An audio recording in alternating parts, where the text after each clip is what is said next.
How old were you when you had your first match like that? My first professional was 19. 19. Fight King Zulu with Oh. 120 fights and 4 draws only, 120 victories. He was a big guy, too. Yeah, about 210, 220, and about, he was a big guy. How much do you weigh at the time? 174. Those matches are still available online. People can watch them.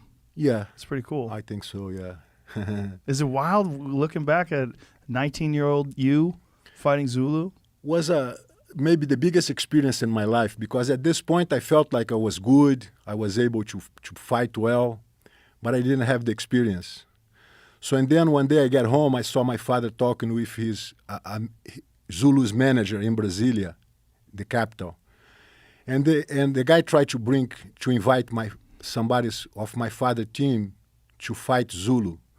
And my father was saying, no, I don't have nobody. We don't fight Vale Tudo for so long. Nobody's training for. And I get the idea, said, hey, Dad, pull me in. So I immediately asked him to, and he looked at me, and he mentioned to the Valdemar Santana, said, yes, but I have my son here, 19 years old, he want to try. And the guy said, no, Master Gracie, this is not a fight for him to try. The guy is very tough and this and that. As the guy tried to pull my father off the deal, my father becomes more excited no, but I think he's going to go handle the challenge, this and that. So he's become excited with the situation. So, and then we set up the fight. 1 month later, I was there to fight. And we start the fight. And he has a trade like a one move he does, which grab you with the hands between your legs and lift you up and throw you back on the floor.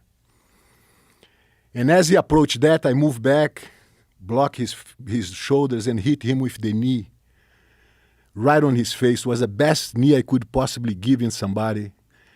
And I expect him to win the fight in that moment.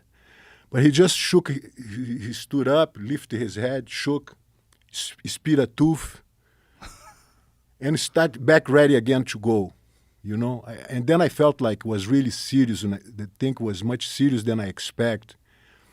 And for the next 10 minutes, because it was 10 minutes rounds, for the end of the round, we just engage and fall on the ring and come back in and back and out, and a lot of commotion, a lot of strength. And in the end of the round, I kind of crawl into the corner. And I said to my dad, I quit. I cannot go anymore. I'm tired. And my dad not even listened to me. He said, he's tired than you. He's worse. Now you're going to kick his ass, do this and that. I said, Dad, I'm serious, man. I'm dead. I cannot go.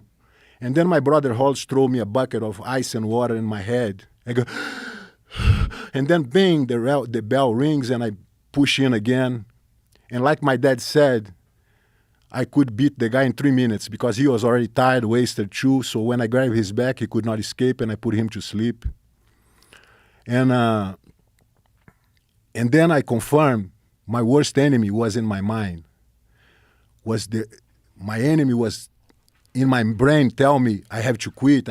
So I decide, and that day, never heard my mind tell bad things to me anymore. So either I'm going to die or I don't go. But if I go, I cannot say, I think I had enough. I think it's time to... So this was the worst enemy I could have.